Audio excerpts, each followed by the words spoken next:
Hi, this is Karen with newclevelandradio.net, and it is time for Avoid the Maze conversation with Eric Teplitz. And I'm energetic about doing today's theme. And Eric, you have written so many blogs out there that every once in a while, when I go out to your page and I click on a blog, it's like, oh, this is how I'm feeling, or Mm. why does he believe that way? Um, and so it gets me engaged. I'm hoping we'll get our listeners engaged today because it's all about not necessarily patting ourselves on the back, but when you do something and you accomplish it, be proud of it. You know, celebrate it. It doesn't mean that you have to go outside and light off fireworks, although some people might think that's the best way to do it. Um, but an example is that I've been putting together all of our tax papers. And yesterday I realized, I really got to do this. And so I sat down and I did it for the business, I did it for personal, and I have like 95% done.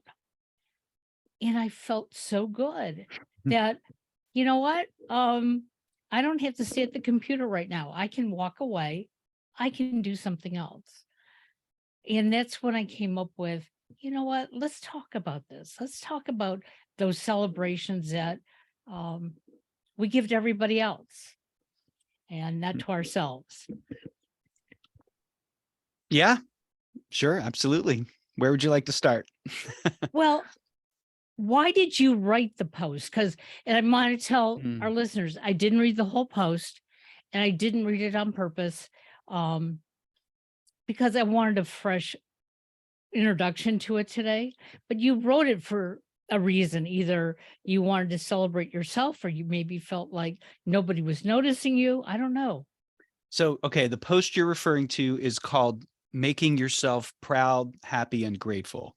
Now, Right. I haven't looked at it myself in a while, so I'll have to refresh my own memory as to what inspired the idea or where it came from.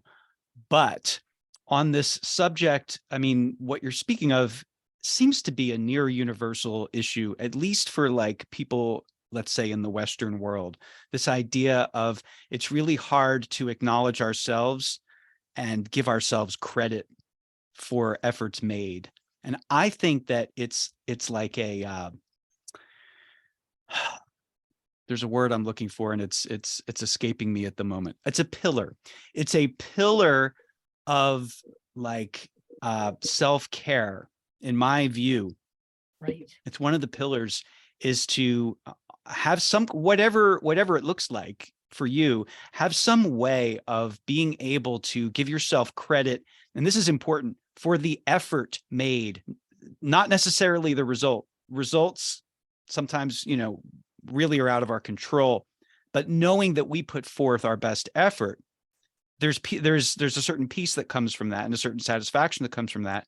And it's good to take a moment and acknowledge ourselves, especially because we may or may not get that acknowledgement from out anyone externally or Right. the outside world. That may or may not happen at all, and we shouldn't really it's great when it does, but we shouldn't depend upon it for our own validation. Now, this is a lot easier said than done, really. But if we can come up with some kind of way, again, I almost always come back to journaling when I have these conversations, because journaling is a way that, for me at least, it's a way in which I can do that. It's like a free it's a free space and environment where I can just, kind of give myself the proverbial pat on the back, or just acknowledge like, hey, look, like you did this, you did this thing that was either difficult or unpleasant or, uh, challenging, and like, good for you. Right. Like, and I think it's in a way, you could think of it almost as parenting yourself or reparenting yourself. But I think that it's essential. Like I said, in order for us to have a foundation of kind of feeling good enough about ourselves that we can then be productive in the world and serve others. So I think it's not an indulgence. I think it's something that's actually really, really important. And to your point, we're not typically, as a society of individuals, we're not typically great at that. It's easier to give compliments to others than for most people than it is to receive them. And I think that it's important to be good at receiving them. And if we don't receive any, to, Yeah. to give them to ourselves when appropriate, you know? Well, as you started talking, I don't know why this vision came into my head. But when I was a senior in high school, I was taking an art class, and the art teacher really made it known that, you know, maybe you had learned technique in the year or two before about art, but this year it wasn't about technique. It was about you creating. And I remember one day she said, even if you hold up a blank piece of paper and that's your creation, if you can stand by it, she said, you know, I'll grade you appropriately. And so there were two projects we did. One was with clay, and I didn't like the feel of even touching the clay. Hmm. It's sitting there and trying to spin it. But I ended up making this, to me, it looked like a rock, but I put like a little hole in the middle of it. And then on one side, almost like a handle. Have no idea what it was, Hmm. but I made it. And when it was all completed, we all had to stand up and introduce our pottery, whatever we made. And out of my brain, I said, this is Cicero. He was a philosopher. And you have to use your imagination when you look at this piece of art. Let me tell you, everybody in the room was like, wow, yeah, I can see that. And it was my mother's favorite piece that she held on to for years. But I didn't give myself that credit. Okay.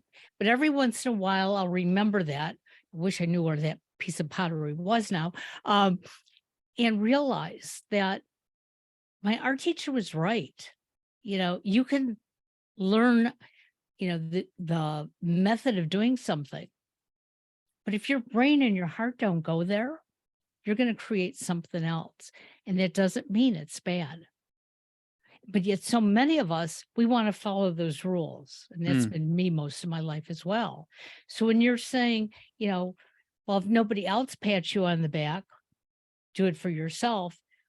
But sometimes don't we feel like it's inappropriate? We're not supposed to walk around and tell ourselves how great we Like are. it's bragging or something like that. Yeah. Well, again, this is why I personally really love journaling, because journaling is a completely free and private space where you can sort out whatever's going on with you. You can process whatever's going on with you.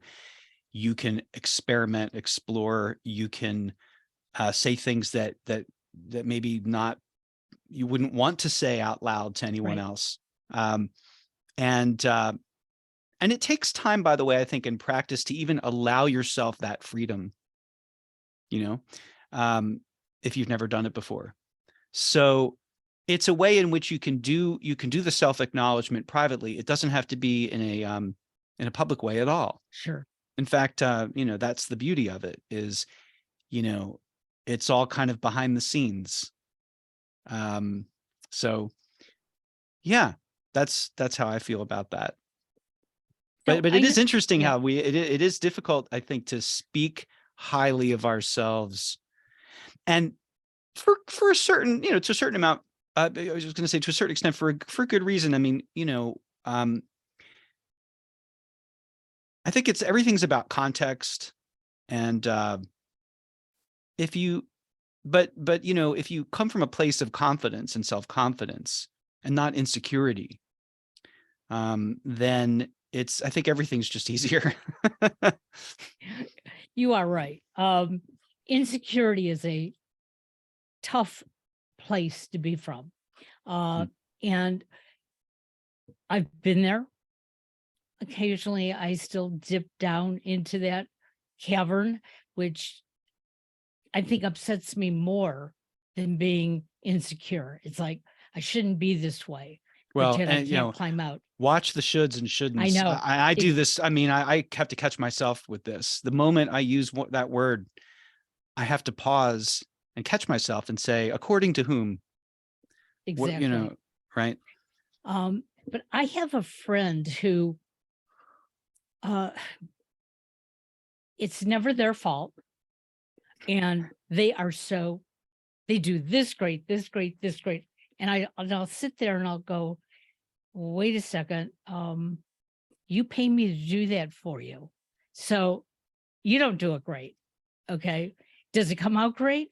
I'm here, you can tell me, but I'm not looking for that. I'm looking for people to find a way to talk about the things that they do well, that they do great, that Mm. they have the knowledge for and the passion for, but not to make it all about them.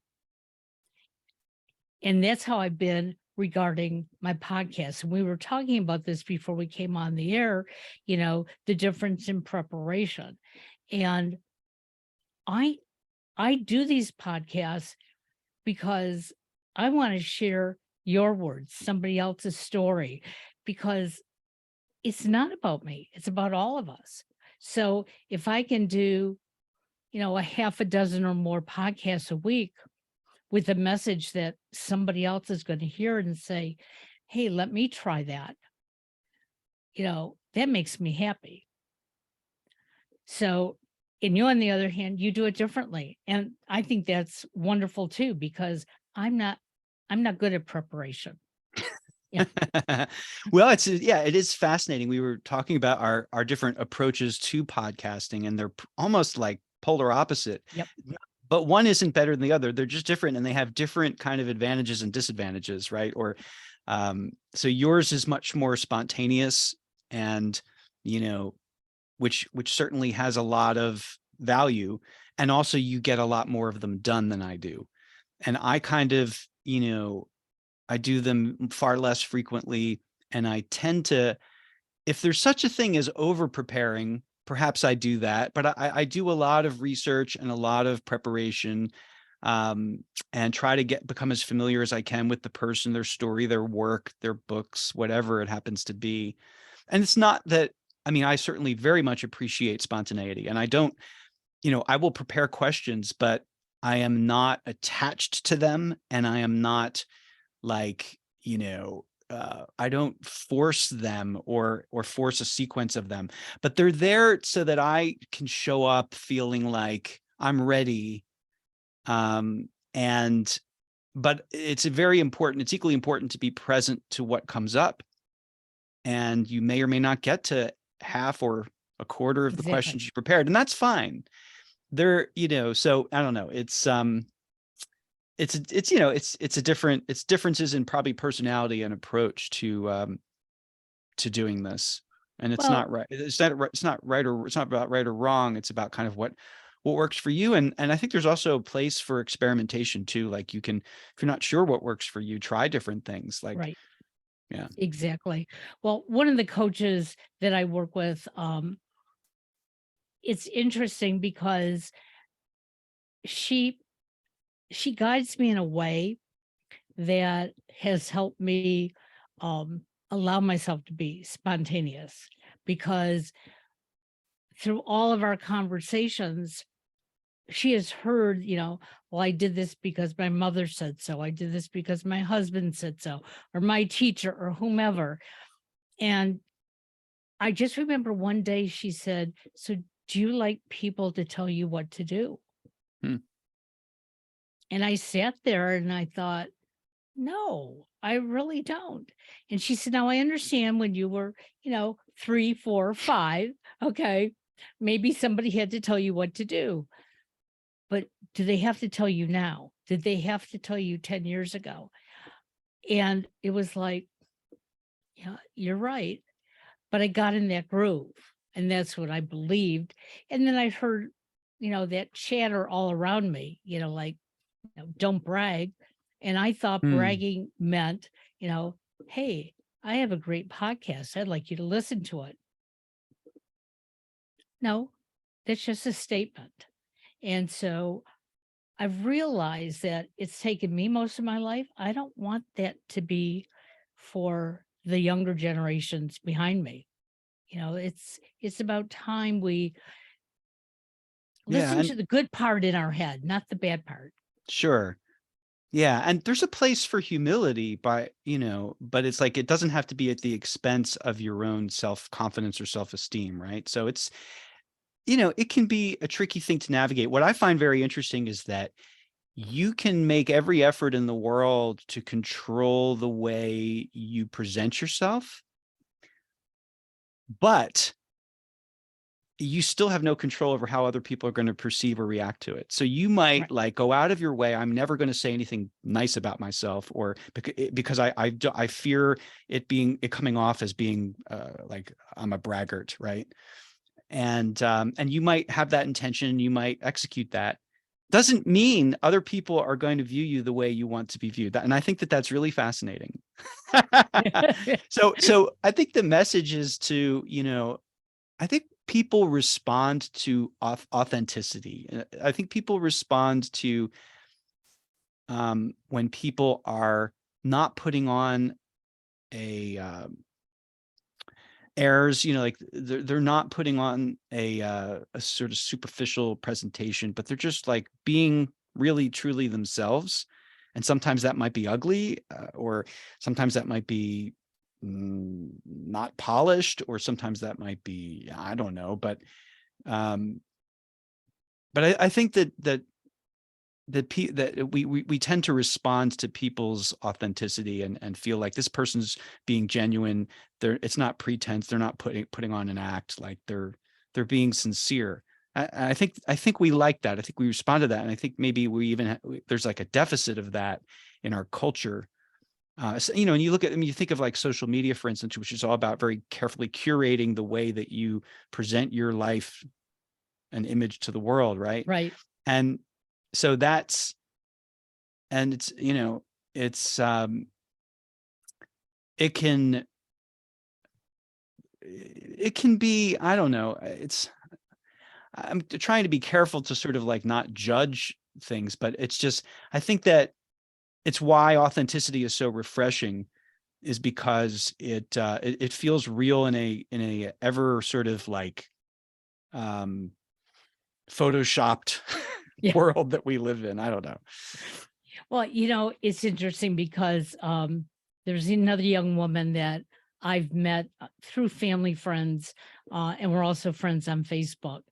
And um, every time I've seen her on Facebook or not, always has a bright smile on her face. She's a great mom. Her kids adore her. Her husband adores her. This is what we see, and I believe 90% that is true. But she's been having some rough Hmm.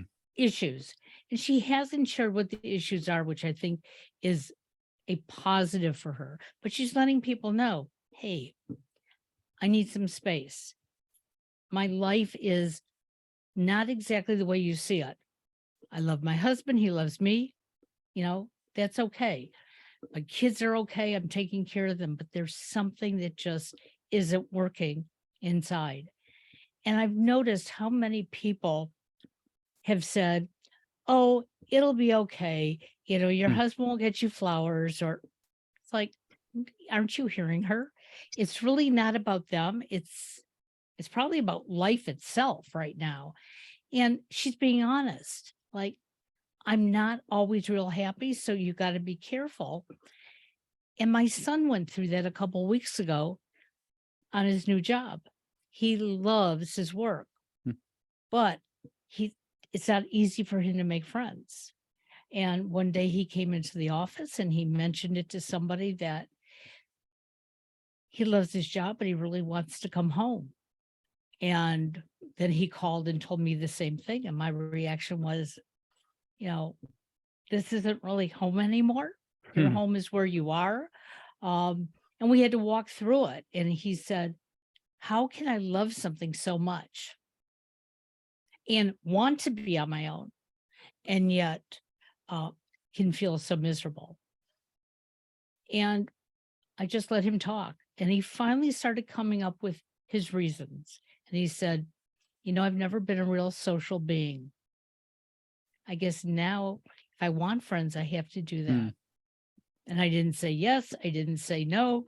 2 weeks later, he calls to tell me he went out with a group of people. And, how much better it feels. He said, I'm not sure that they're my group, which I didn't quite understand that. But he said, but they're a group of people. And I said, so if you don't like something, what do you have to do? You have to change it. If you don't like what's going on around yourself, you got to make that change. But change isn't easy. So I know you've talked about this in some of your podcasts as well as in your blogs. And you talked about all the changes you went through. How did you know when was the right time to make a change so you could be happy?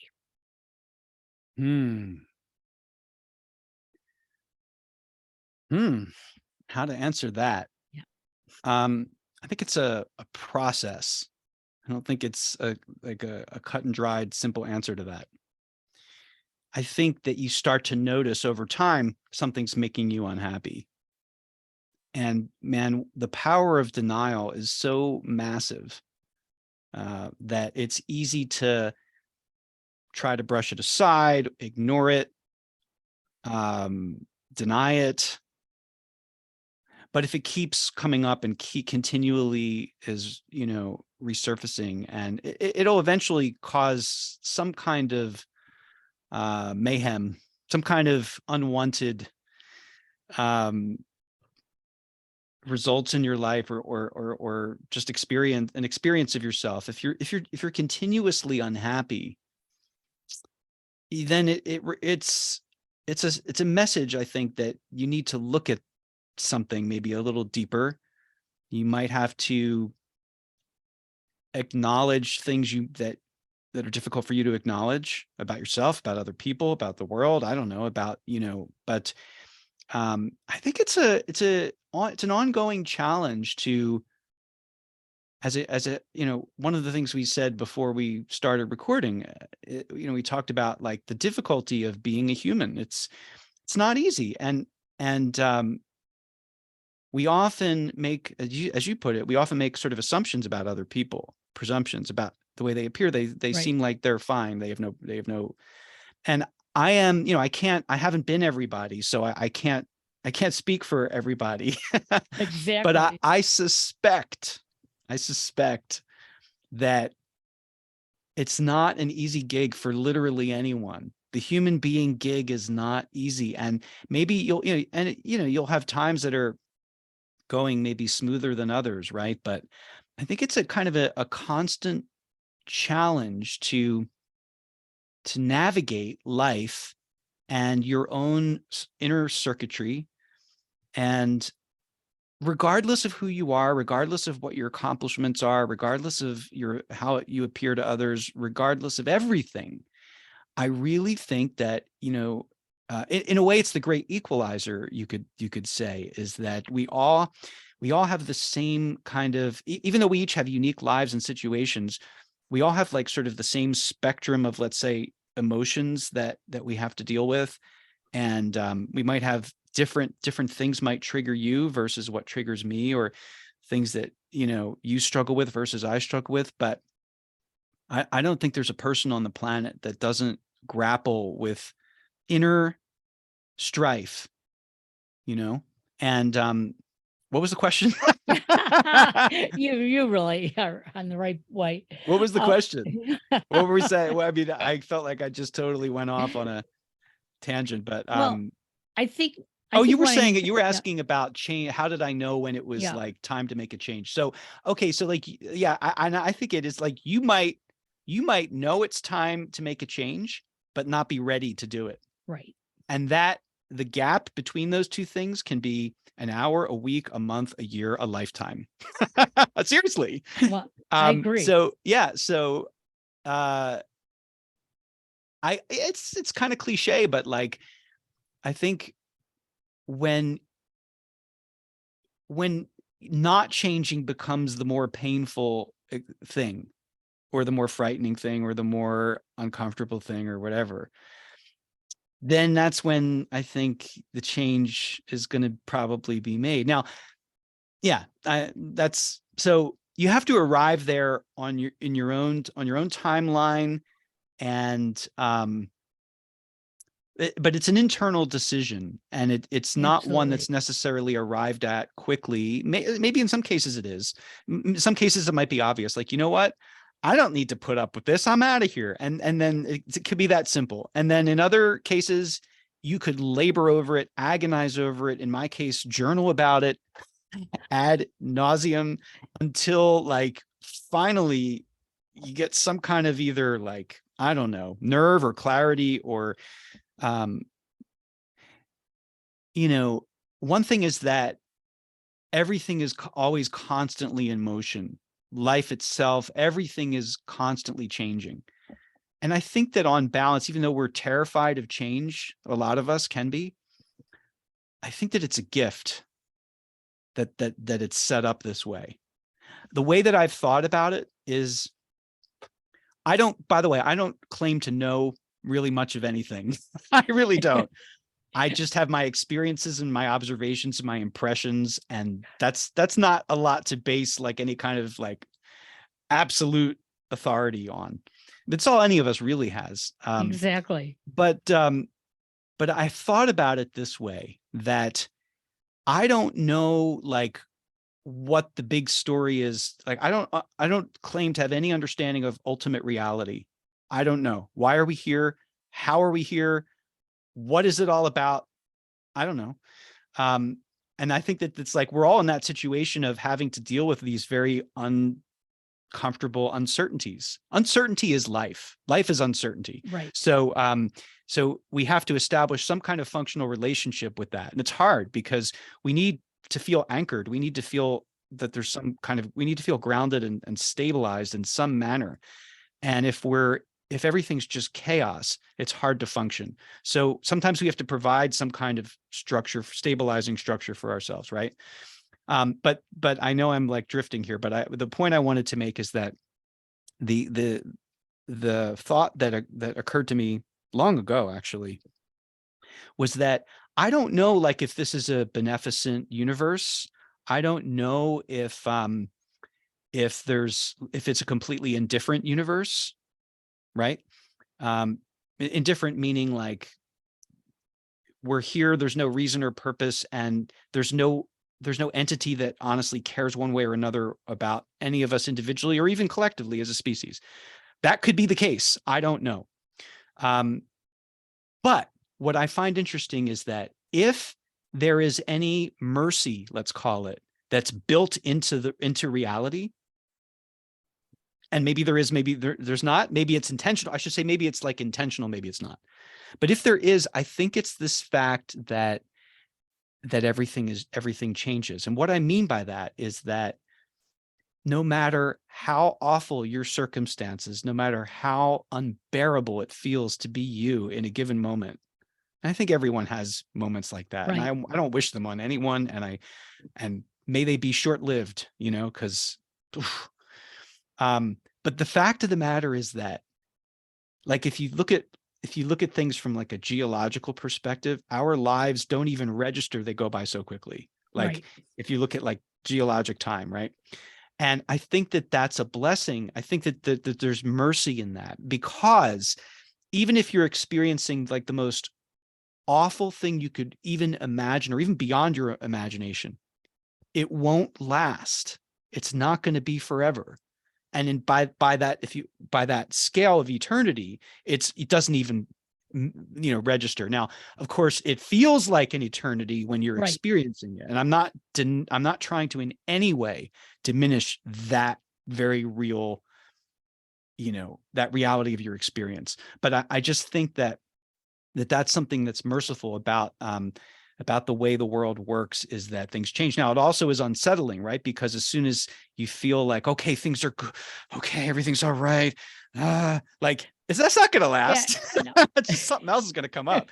So maybe it's a two-sided thing, but I think that that's why I think that if you can make friends with uncertainty, and if you can make friends with change, with this idea that whether you like it or not, things are going to change. What it does is it can help you, deal with the worst pain and the worst, kind of experiences, knowing that they will pass.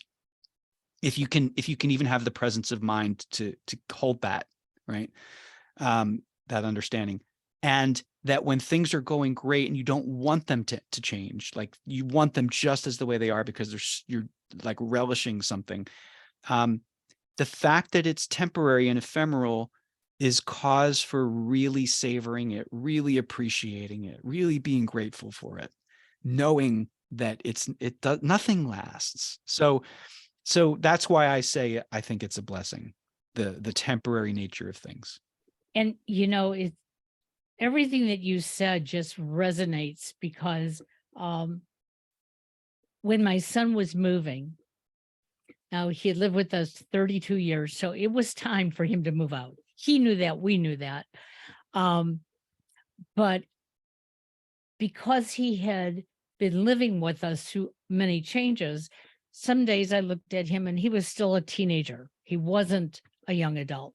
But the day that he was packing up his car, I just thought my life was over. I knew it wasn't intellectually, but the rest of my body was just shaking. I didn't want to cry because I didn't want to upset him.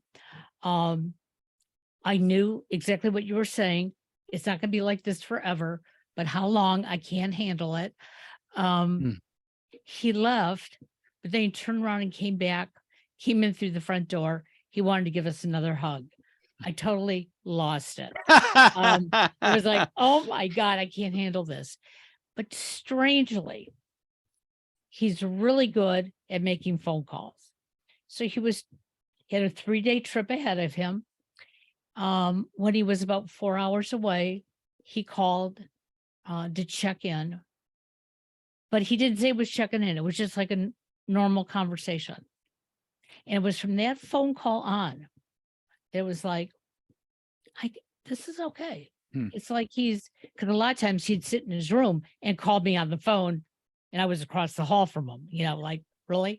So all of a sudden my brain could look at it and go, okay, it's all right. It's not that I have to see him every day. In fact, this is even better. I don't have to hear about him complaining what I'm making for dinner or not making for dinner. But there have been other times in my life when something that dramatic has happened and it doesn't go away within a couple of hours. And you keep waiting, and what I have since learned is you got to find a way to take that step forward. You may not be ready yet. It may take you, like you said, days, weeks, months, years. Well, that's why there's that one day at a time kind of mantra, right? Or even 1 minute at a time sometimes. Yeah. But, going back to something you said at the very beginning of this conversation where your son said to you, how can I feel so great about something and yet so. Yeah. I think that is not an uncommon experience. I think that's life in a lot of ways. It can be bittersweet, like your son is leaving home. In a way, it's something to both celebrate and to something to mourn at the same time. Both are true. Exactly. Right. Yep. So it's allowing for this complex mix of things. It's part of like what makes life beautiful. I think it is this complexity and it can be a confounding and maybe sometimes confusing thing to have simultaneous like different emotions going on, but it's sometimes the way that it is, Well, I mean. and I experience it every year. My father passed away on our 20th wedding anniversary. Wow. And, I was, we made it 20 years. We're going to make it another 10. I mean, like it was a joyous day. And I knew he was ill. So it Mm. wasn't like a surprise that he passed away. But I've looked at that day that sort of in joy. And that joy is that my father was no longer in pain. Mm. My mother no longer, was his nursemaid. And she didn't see it that way, but my brothers and I sure did. Mhm. She needed a break. And so I look at that day differently. But there are parts of the day where I feel weepy. Yeah. And then all of a And sudden, that's I'm called happy. being human. That's what that is. But That's it took me a long time to figure that out. I yeah. mean, it's been 19 years now. And when it finally happened, it was probably around the 10th year of his death. I turned to my husband and I said, my father gave us a gift. He said, what was that? I said, he loved us. And that's what I want to remember on that day. Wow. And so, I sort of weave that in. And that's what you're talking about, is that it's not something that just happens. You don't just make that change and say, hey, Yeah. it's Well, something that you sort of make happen. well, you're reminding me, believe it or not, you're going to laugh, of my favorite fortune cookie that I ever received. I never forgot this. Like, I had this fortune cookie once and I loved this message so much. It said, nature, time, and patience are the three great physicians. Hmm. So you're talking about this process of your grief and arriving at a way to kind of make peace with it and see joy in it, take from it something positive. And so I don't think that's something you can decide. Like, I'm going to No, just look at it this way. Like, and grief is a very confusing process, and I don't think it's linear, and I don't think it's the same for everyone. it's not. And anytime there's this like expectation of like, well, it's been a year, get over it. I'm just like, like, how in the world can you, like, that's not, that doesn't, maybe for some people and maybe in certain situations, but like, how can you apply some random, like, universal after this moment, like now you should be able to. So I think that's really just ridiculous. But that fortune cookie, think about it, those ingredients of nature, time, and patience. So you have to be patient with yourself in the process. You have to allow time. It's going to take as long as it takes. And you can't necessarily, like, you can't control it and you can't negotiate with it sometimes. And you really, like, you don't even know how long that's going to be. And Right. that's maybe the scariest part. And then nature, if you observe nature, like, nature has a way of managing itself. And there are seasons to things and there are cycles to things. And, there's nature heals itself, processes itself, evolve. Like, it's an unfolding, and there's like an invisible wisdom to it. So yeah, nature, time, and patience, man, that's where it's at. It Now, is. also, again, being human, not easy, right? So this is where it is helpful to be gentle with yourself, compassionate with yourself. It's not the same as giving yourself a pat on the back. It's not what we were talking about exactly. It's not exactly the same thing, but it is the same in this regard. It's being on your own side. Yeah. Yes. Well, before we close, I found a quote that I think perfectly goes into what we've been saying. And it's by Maya Angelou. And it says, if you don't like something, change it. If you can't change it, change your attitude. Totally. And, I used to be a person who kept saying, I can't do this. I can't do that. And my father did not accept those words. Hmm. But I said it a lot when I lived at home. And it really happened for me that I could see that I can, when I met my husband, and he was doing a photo show in Pittsburgh, and he invited me to come and meet him in Pittsburgh and help out at the show. And I said, I don't know anything about photography, and especially darkroom. And he goes, I'll teach you one thing. If somebody comes up, talk to them about it. And so there was this thing called, it's a photographic calculator, and it had all the colors of the rainbow in it. And you sort of held it over a picture to identify the right colors. That's all I knew about it.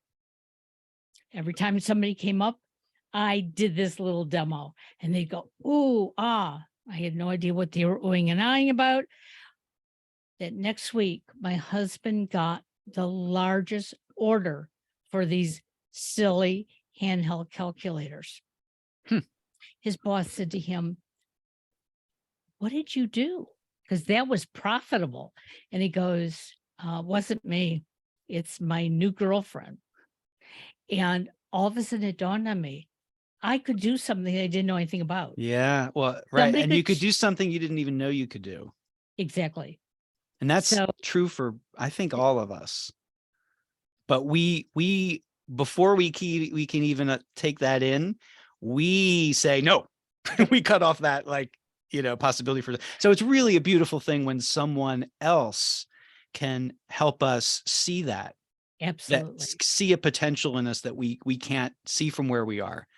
That's what I try to do as a coach for people, and I think it's immensely helpful. We can only do so much inside our own head. We have our own, there's a lot you can do on your own, but not everything. And it's invaluable, I think, to have some outside party that is not in your head and that can see things from a different perspective, and that's on your side and wants to help you, right, and champion you, and in some way,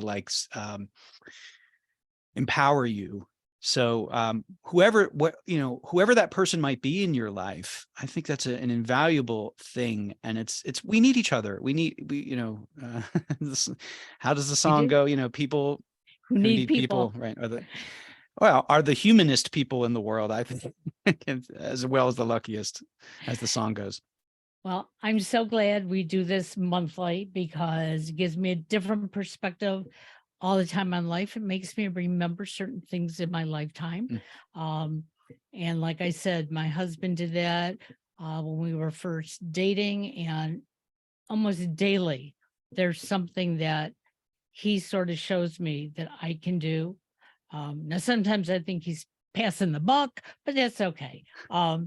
Because I can do it. So I hope all of you can find your happiness, and don't expect it to come quickly. Sometimes we got to work for it.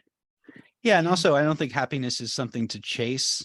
I think it's a byproduct. It's like a side effect of living a certain way or being a certain way. Right. So it's one of those things where it can be really elusive. The more you chase it, the more elusive it can be. And so sometimes, just to bring this full circle, if you can work on making yourself proud of your, that happiness can be a byproduct of that. Absolutely. Or satisfaction, or peace, or any of those things. Yeah. Well, everybody have a great day, and we're going to see you when it is officially spring. How do you like that? Sounds great. Like 30 days from now. Take care, everybody. Bye-bye.